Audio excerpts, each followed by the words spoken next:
कुमार विश्वास हमारे साथ लाइन पर हैं। कुमार विश्वास, उनके जो कुछ शेर बहुत ज्यादा याद आते हैं, जो आप जिक्र कर रहे थे अभी उनके तेवर का, कि कोई सरकार में हो ना हो, राजनीतिक तौर पर मजबूत हो ना हो, वो चुनौती देने का जो मादा उनमें था वो शायद किसी और शायर में नहीं था। उन्होंने लिखा है, बन के हादसा बाजार में आ जाएगा, जो नहीं होगा वो अखबार में आ जाएगा, चोर उचक्कों की करो कद्र की नहीं मालूम, कौन कब कौन सी सरकार में आ जाएगा। ऐसे शेर किसी और के आपने पढ़े हैं हाल फिलहाल? और कौन से उनके लिखे हुए ऐसे शेर हैं जो आप कभी भूल भी नहीं पाएंगे? बड़ी बात तो रोहित भाई ये है कि ऐसा शायर मिलना मुश्किल है जिसे दूसरों के हजारों शेर याद हों। राहत भाई के साथ सफर करने के दो जो खास कारण थे मेरे और उनके, म्यूचुअल थे। वो ये थे कि मुझसे वो हिंदुस्तान के बारे में और हिंदी के बारे में और धर्म जगत के बारे में काफी सारी बातें पूछते थे। हिंदी की कविताएं बहुत सुनते थे और मुझे उनके बहाने ऐसे शायरों को सुनने का उनके मुंह से मौका मिला जिनको मैं कभी नहीं जान सकता था। बहुत छोटे छोटे शहरों के शायर जिनका कोई एक शेर वो मुझे सुनाते थे कि देखो इलाहाबाद का वो शायर था, उसने इस मौके पर ये शेर कहा था, जो बाद में मेरी निजामत में काम आए, मेरे संचालन में काम आए और मेरे स्मृति कोश में वो स्थायी रूप से घर कर गए वो शेर। दूसरा, अगर आपने उन्हें कोई सलाह दी है, कोई बात कही है, उनसे आपने कोई गुजारिश की है, आपने उनसे कोई प्रार्थना की है, तो उसे स्वीकार करने वाले व्यक्तियों में थे।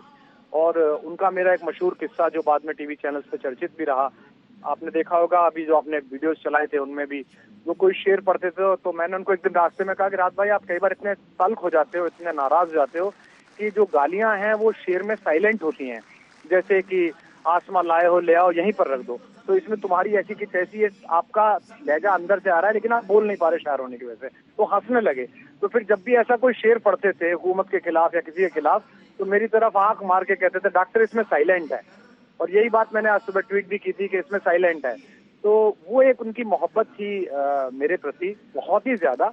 और मैं ये मानूंगा कि मेरे कैरियर में और मेरे पीछे खड़े होकर मुझे दुआएं देने वाले लोगों में, मुझे आगे बढ़ाने वाले लोगों में, ये उन्हीं का करिश्मा था कि उनकी सदारत में मैंने ऐसे सैकड़ों मुशायरे पढ़े जहां मुझ जैसे हिंदी के कवि को और शुद्ध भाषा के उच्चारण वाले व्यक्ति को स्वीकार करने में दिक्कत हो सकती थी।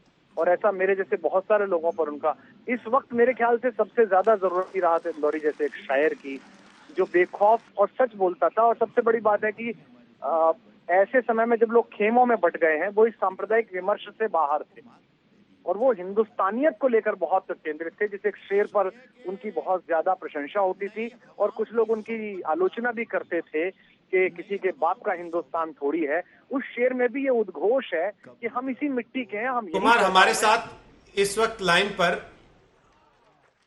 राहत साहब के बेटे आ गए और हम चाहेंगे आप भी बात करना चाहें तो उनसे कर सकेंगे। लेकिन राहत सतलज इंदौरी, सबसे पहले तो इस देश का हर वो आदमी जो थोड़ा भी पढ़ता लिखता है, शायरी सुनता है या पढ़ता है या गीत सुनता है, वो राहत साहब को जानता है।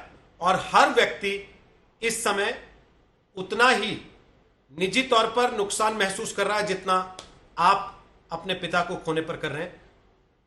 आखिरी बात राहत साहब ने क्या कही? ट्विटर पर तो उन्होंने लिखा कि मेरे लिए दुआ करते रहना लेकिन फोन मत करना। आपसे बात हुई होगी, क्या जी कहा बिल्कुल उन्होंने? नहीं, वो स्वस्थ होकर वापस आना चाहते थे, वो लड़ रहे थे, लेकिन अभी 5 बजे के करीब उनको एक हार्ट अटैक आया जिसकी वजह से उनका इंतकाल हुआ। और ये बहुत बड़ा नुकसान है हमारा जाती भी, और आप लोग भी मगफिरत की दुआ करें। हम अभी इस पोजीशन में नहीं है कि ज्यादा बात कर पाए, लेकिन आप तक इत्तिला पहुंचानी थी कि ये खबर सच है, तो मैं आप तक मेरी आवाज पहुंच रही है साहब। मैं समझ सकता हूं सतलज भाई कि आप इस वक्त किस परिस्थिति में होंगे। वो तमाम लोग जो राहत साहब के चाहने वाले हैं, जो इस खबर से सदमे में हैं, उनको कुछ कहना चाहेंगे? बस आखिरी बात पूछ रहा हूं। बस राज साहब की मगफिरत की दुआ करें, उनको अच्छी तरीके से याद करें, बस यही मैं कहना चाहूंगा, और तो क्या कहूंगा। बहुत बड़ा नुकसान है हमारा ये।